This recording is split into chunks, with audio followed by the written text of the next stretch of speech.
So, Hi, Marcia. hello, Summer. All right, let me pray for us. God, thank you for this day. And it sounds like even with just some of my initial conversations here that our students have a lot going on in their lives, in addition to working sometimes multiple jobs and many hours. A lot of us are trying to squeeze in this extra time to learn and to grow as transformational leaders. So God, I pray that you would help us during this time for this to be a time of reflection, to set aside to learn more about you and your world and how you might work through us to accomplish your purposes even more effectively in the places where you have us. I pray that you would intervene in health circumstances and in busyness and the hectic schedules that we have to draw us close to you. We give you this time today in Jesus' name, amen. Amen. Amen. All right. Well, just the three of us for now. Hopefully we'll have some more joining us as we go. I didn't hear from anyone else that they wouldn't be able to join, but we'll have them listen to the recording. So we'll just move forward with all the full content. Wanted to, first of all, just affirm you. I really like how these online discussions are going. Doing a great job with those. Hi, Notong. How are you? Probably still getting his mic and video set up. But I've loved how these conversations are going. Well, we have a book report that's due again this week, so this will be the third one. And just a reminder, as it says in the syllabus, in case there's still any confusion, there's only one book report that's due for each credit of the course. So all the way up until every other class I had taught at BGU, it was 6 total book reports. Now it's just 1 per credit hour. So if you're taking it for 3 credits, you got 3 book reports that'll be in your final document. Same thing if you have 4 credits or 6 credits. If you're taking it for 8, then you're going to have 8 book reports in there, and you can pull a couple books off of the recommended reading list to submit if you're taking the course for 8 credits. So that's kind of how that part goes. Kind of keep your nose in the syllabus. If you're feeling a little bit lost or disconnected, that'll kind of recalibrate you. And I am going to lecture on some things today, but just wanted to continue to encourage you on those online posts. It's going to be finishing out this week and then finishing out next week. We'll have one more online discussion, and then we'll be done. So welcome Natong and welcome Sarah. Glad you're on. Good to see you. So we're just touching base real quick about the book reports, the online discussions. We want to finish those strong over the next this week and next week. And then for the reflection journal, just want to encourage you on that. You don't want to wait until the very end to write out your whole reflection journal for the course. So not assuming that anyone would do that, but try to kind of chip away at it each week. And then you'll be ready to go. And then that'll go in as chapter 2. Today, we're going to go over the group project and individual project in length. So I know a lot of you have been really patient up to this point. Hopefully you're not panicking about that too much. This will be an opportunity for you to have your questions answered today, and any questions that you might have about either the group project or individual project. And then, of course, in your final document, you also have a chapter 4 self-evaluation that will go in there. And just as a reminder, if you need any help with your final document, please reach out. You can reach out to me if it's any kind of you're looking for some ideas for how to move forward, or you want to bounce some things off me, I'm here for you. But also, if it's a technical writing thing, BGU has some great supports in place for that to be able to help you with that as well. So today, I want to jump right in. I'm going to share my screen with you, and we'll kind of go from there.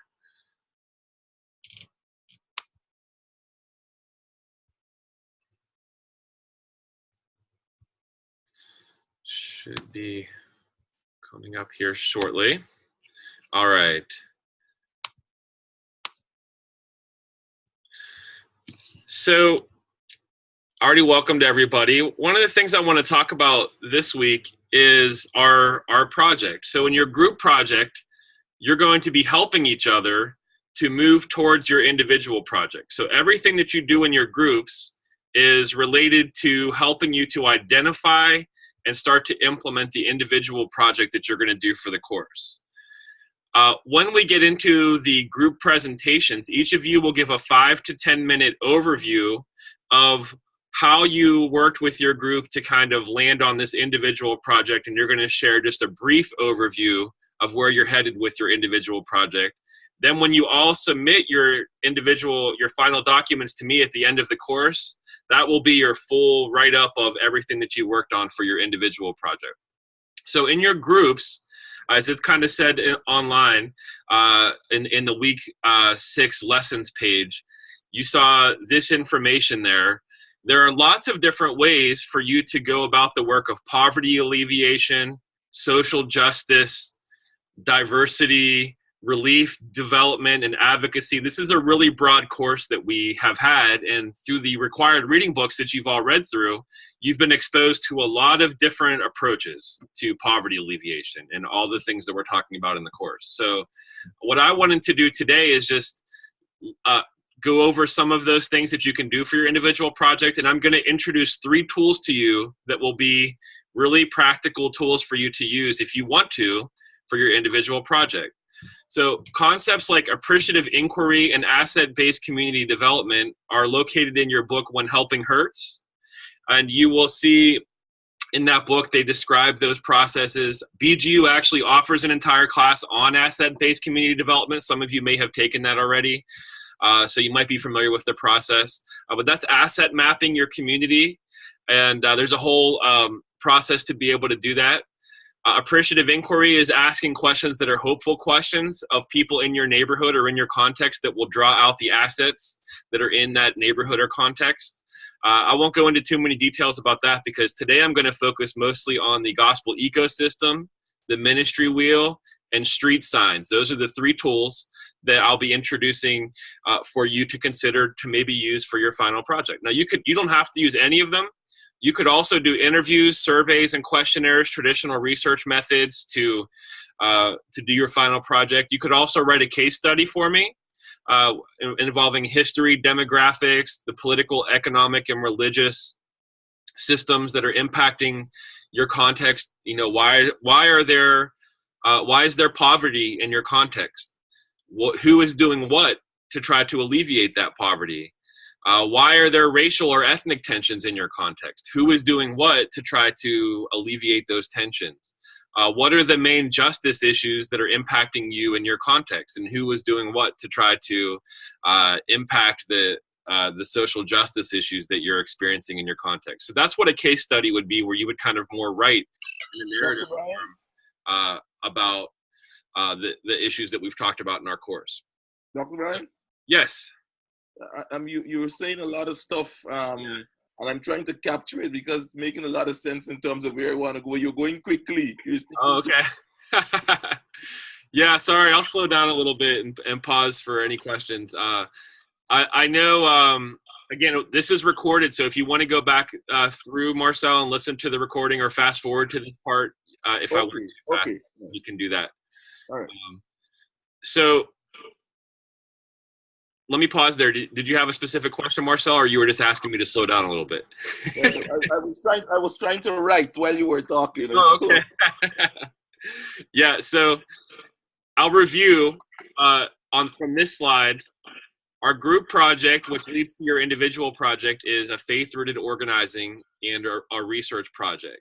And a couple examples I listed are from When Helping Hurts, appreciative inquiry, asset-based community development. Our research project you might do are interviews, surveys, questionnaires, or a case study. And then today we're going to zero in on these 3 tools that are options for you to use to impact your context a bit. That's the gospel ecosystem, the ministry wheel, and street signs, which I'll be explaining in just a minute.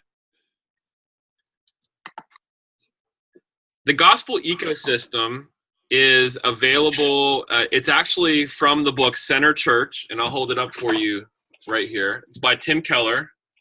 This is the cover of Center Church. This is not on the required reading list for the course.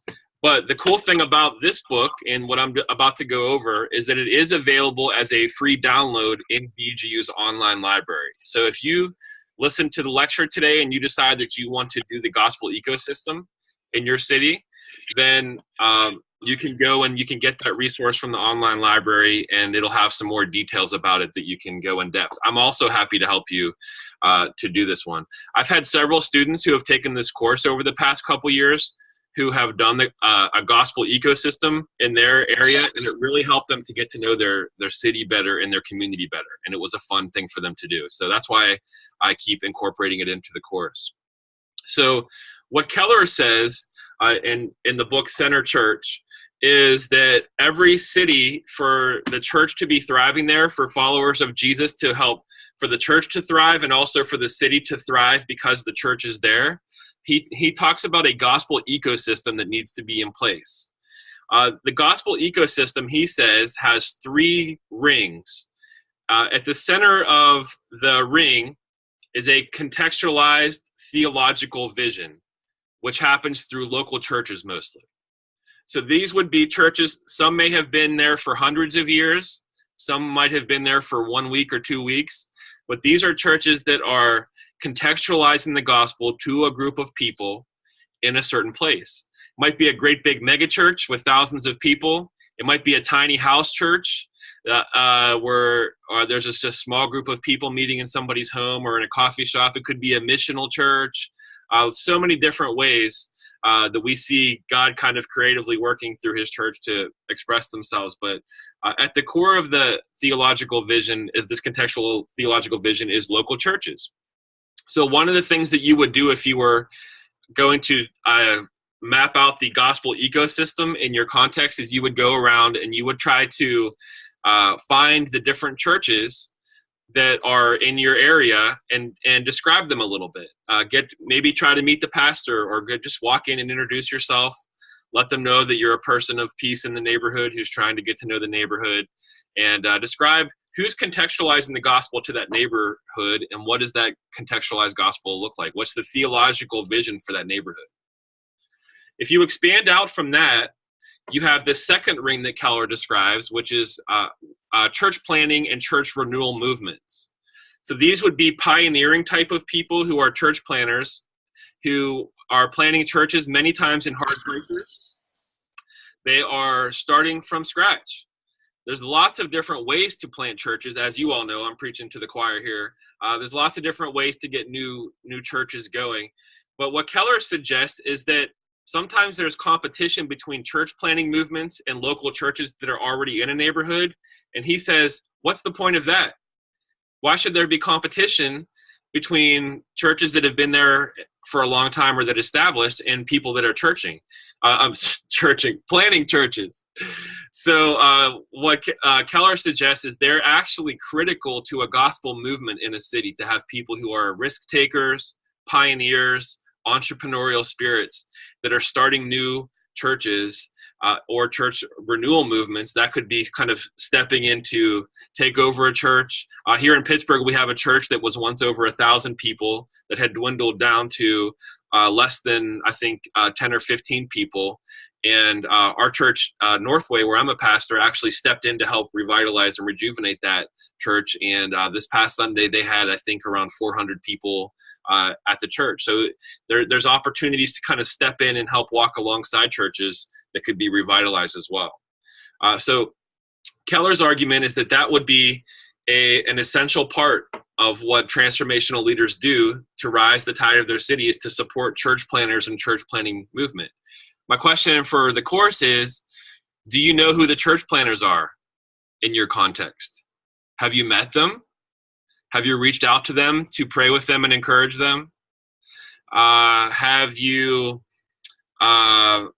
taken the time to go out of your way to see what God is doing through different expressions? Maybe there's something that you can learn from these church planning movements that they're doing that your church can learn from. And then the third ring of the gospel ecosystem, he describes as specialized ministries. And specialized ministries are, I'll actually just kind of describe it from the book. It's based in the churches, yet also stimulating and sustaining the churches. This third ring consists of a complex set of specialty ministries, institutions, networks, and relationships. So these could be things like prayer movements, I think I have a slide here next, so let me just move to that. Evangelistic ministries. Marcel, you kind of described an evangelistic ministry that you're a part of. I'm not sure if that's based out of your local church or not, but where you just kind of show up and start preaching the gospel. I mean, that's a beautiful thing. Justice and mercy ministries. So you have an area that serves the homeless population in your area, that type of thing. Faith and work initiatives. In Pittsburgh, we have, I'll give an example of one that we have here. It's a faith and work initiative a little bit later when I'm sharing. Support for family life in the city. So there's, in the U.S., we have Focus on the Family and some other ministries. I'm on the board of an organization called Family Guidance that provides a lot of support to families here in Pittsburgh. Theological and ministry training. So just like BGU, but here in Pittsburgh, we have a theological seminary that a lot of students go to get trained in Christian ministry and get involved in pastoral work. And then also unity of Christian leaders. In Fresno, Marcel, you were just there and probably learned about the No Name Fellowship. But that's kind of an infamous story of civic leaders and church leaders and business leaders getting together and just having unity amongst each other and trying to work towards the common good of the city. As an example, and then while I'm sharing a little bit about myself, I want to give you the opportunity to just think through. I know I just shared the information, but I want you to think through maybe some of where are you located in the gospel ecosystem in your context? Are you a local church or a church planting movement or part of the specialized ministries? And that could be your business as well, that type of thing. But for me in Pittsburgh, the church where I'm at, Northway Christian Community, we're a local church. And we are a church that loves people where we live, work, and play. That's what part of our mission statement. Our second ring that Northway is involved with is we're actually a multi-site church. So we plant churches all over town, wherever we can. Sometimes we do it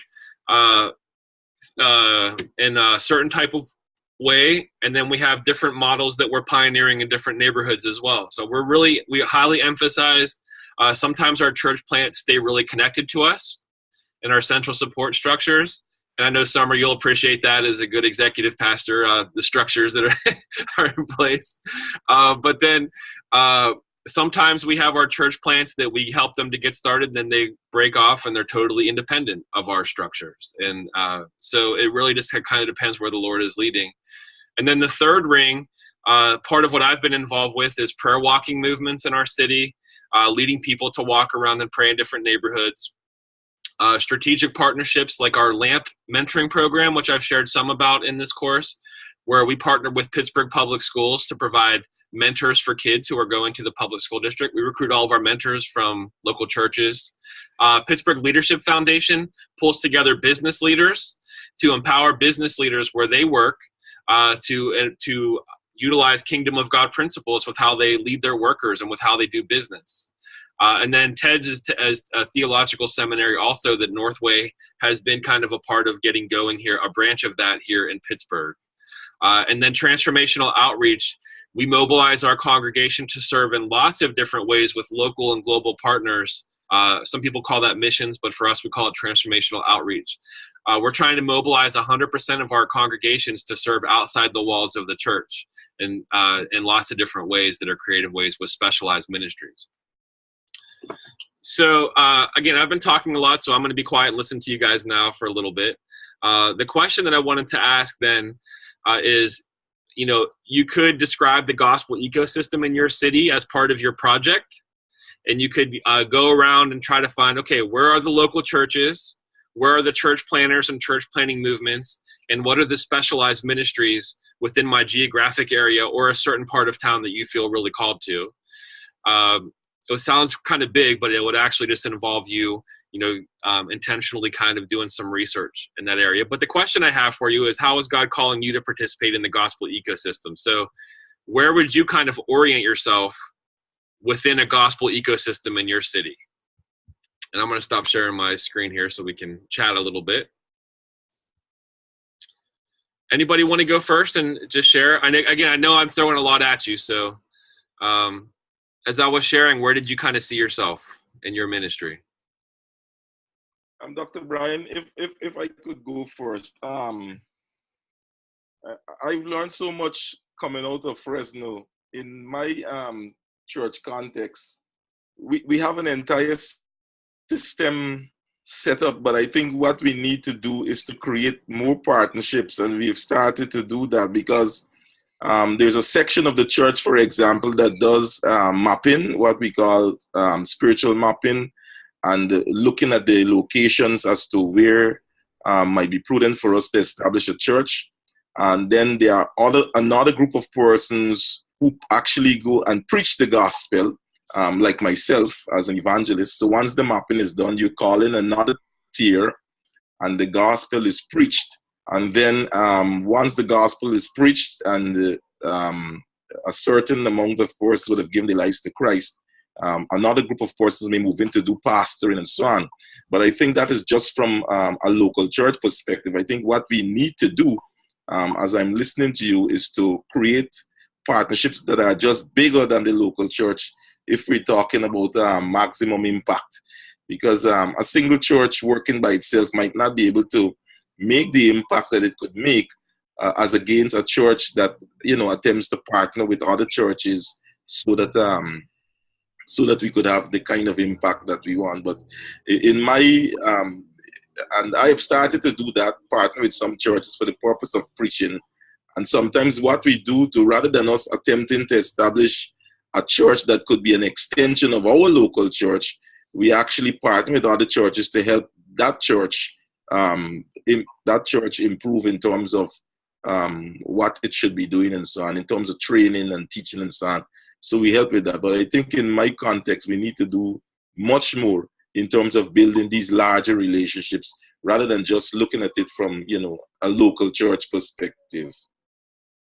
Yeah, that's great. So Marcel, thank you for sharing that. That's just what I'm talking about. And one of the basic points that you really touched on was, so you're taking a poverty alleviation course or a social justice course. Our natural inclination as human beings and leaders is probably to think, okay, what can I do to go do poverty alleviation and social justice? And one of the things I like about BGU is they're saying, you're amazing, you're great, and also you're not even going to make a dent on your on your own, right? You need the rest of the body of Christ to go out and make a difference. But you can be a transformational change agent that helps to connect the leaders in your city. So when we go to do a project like this, that's a really great example that you just listed, is viewing yourself as a connector and saying, okay, God's giving me a bigger vision for what needs to happen in my context, and I'm going to be the one that steps in to help connect the dots and bring some of these leaders together and build on the movements that are already happening. Because as you know, so many churches and pastors and ministries kind of operate in silos and they don't share information and collaborate very much. So that's a really good example. Who else wants to share a little bit? Okay, I will. Good morning, everyone. Good morning, Marga. Well, my church, we have been doing this for many years in terms of connecting pastors and churches. We have something that we started called the Pastors Alliance, and in that Pastors Alliance, we talk about social issues and economic bondage, things that we are challenged with in our country. Economically, spiritually, and socially. And that is different from the old Christian council that exists. We're trying to move away from the Christian council, which is more religious. They're not doing very much in terms of social change. They're only talking about what's going on as it relates to the scripture. So my husband and I, we're both pastors. We've been we created this group called the Pastors Alliance. And in that group, we have been talking about, we confront things like the power situation in the Bahamas, where it's escalating to the point where many people are losing the capacity to keep power in their homes. And so We're working toward helping a solar power company to be built in the country, so that more people can afford power. Now, according with the three rings in the ecosystem, I believe that we fit into ring number one, the place where we live and work and enjoy ministry, but we're also very active in that third ring. Is it possible to be Yes. in 1 and 3, but not 2? Now, the church planters in the city tend to be the younger pastors that are coming up, and we've recognized that older pastors are threatened by these groups that are starting up as church planters, and so they are not really readily accepted in the established pastoral groups. And so I learned this morning that I could reach out more to that group, because I'm now getting to the age where I fit in with the older group, but I'm still a little bit young. So I think I can do better at reaching out to those younger church planters and encourage them, because I do think they are reaching a generation that we may be missing. And we can do better in partnershiping with those younger ministers. But there is a work in the third circle. In the third circle, we do a lot of elementary school outreaches. We have Bible clubs for the past 10 years in primary schools. We also have community clubs where we establish Bible clubs in those disadvantaged areas. And so we do also prayer walks in those areas, and we do things to help communities with food and clothing. Gotcha. That's great. And that's actually a really good example of practical application, taking a theory and applying it directly to your context. So just to give you an example then of what you would do in your group time for the rest of the course and then your individual project, and sorry if I'm stating the obvious here, but you then and Marcel, because you're kind of geographically, it'll be a little bit easier for you to connect in your group 2.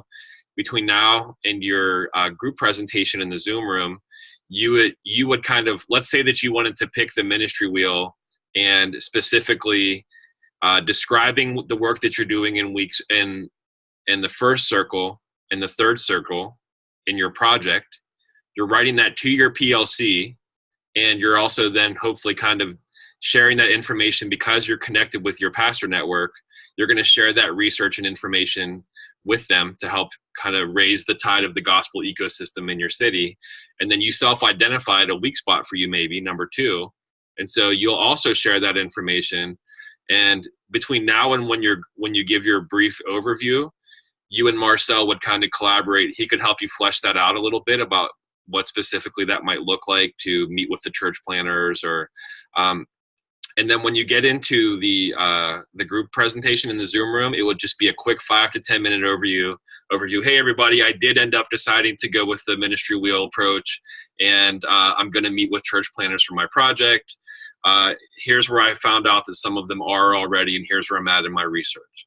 So that could be it, and then, so you don't have to have a finished project ready or anything like that. It's more of just an update. And here's how things went with Marcel and I, as we were kind of, he actually shared this thing with me that made me kind of redirect some of the questions I was going to ask the church planners or that type of thing. So, but I wanted to kind of pick on you a little bit to give everyone an example of, then once we get through the group project, then for your individual project, whatever page allowance you have in there, you would write about the process of the ministry wheel in your context. And you would incorporate different quotes from the class, from the different books we read and things like that to try to kind of booster what you found. So, all right. Sorry, I won't pick on everybody like that, but thanks for being patient and hearing that. So who else wants to share a little bit about where do you see yourself in the gospel ecosystem in your context? This is Summer. I can share. Great. So definitely a I see myself, I guess, in the first ring in terms of local church. And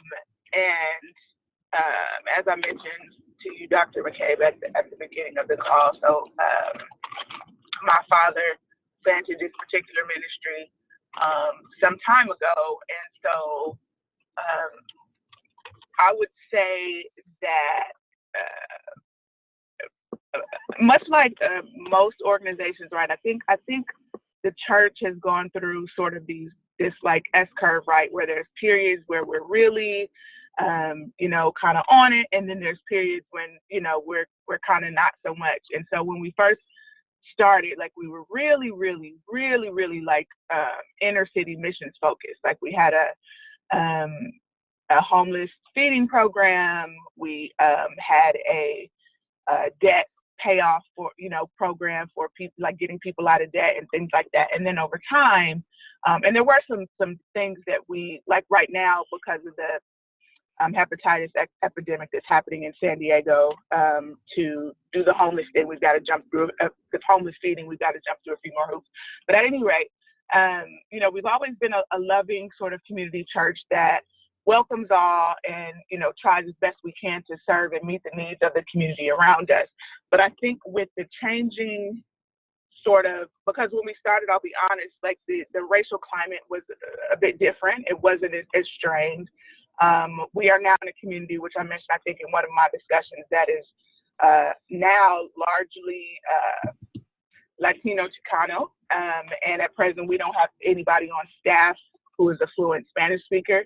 And so now we are in this place, I guess, on our S curve of looking for ways where, because the demographic around us has changed, because the sort of the issues that our community is facing are different, we're, trying to partner with organizations, which I guess would be the third ring, that could sort of help us get to a place where we're more adequately serving not just our parishioners, because I also think, just in retrospect, we went through a period where we are getting fat, right? We're getting spiritually fed in our churches and all of that. But now we have all of this, and we need to go out and sort of impact the community around us. So at present, we're looking for ways to partner with organizations. I work with, I mentioned this to on the call before, but SCOP, which is a PICO organization. And then I work with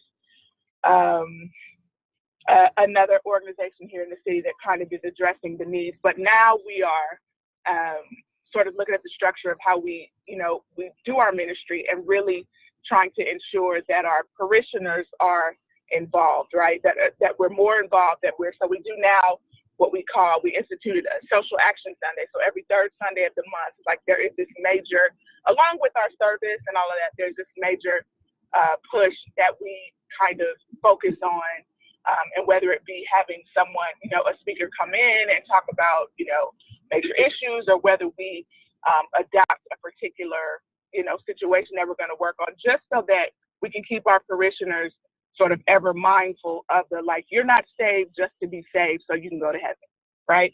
And so just kind of that, getting people sort of more involved and more aware, of what's going on, because I think sometimes we can get in a comfortable space. If a person's orientation is not around social justice, which a lot of people's orientation are not, right?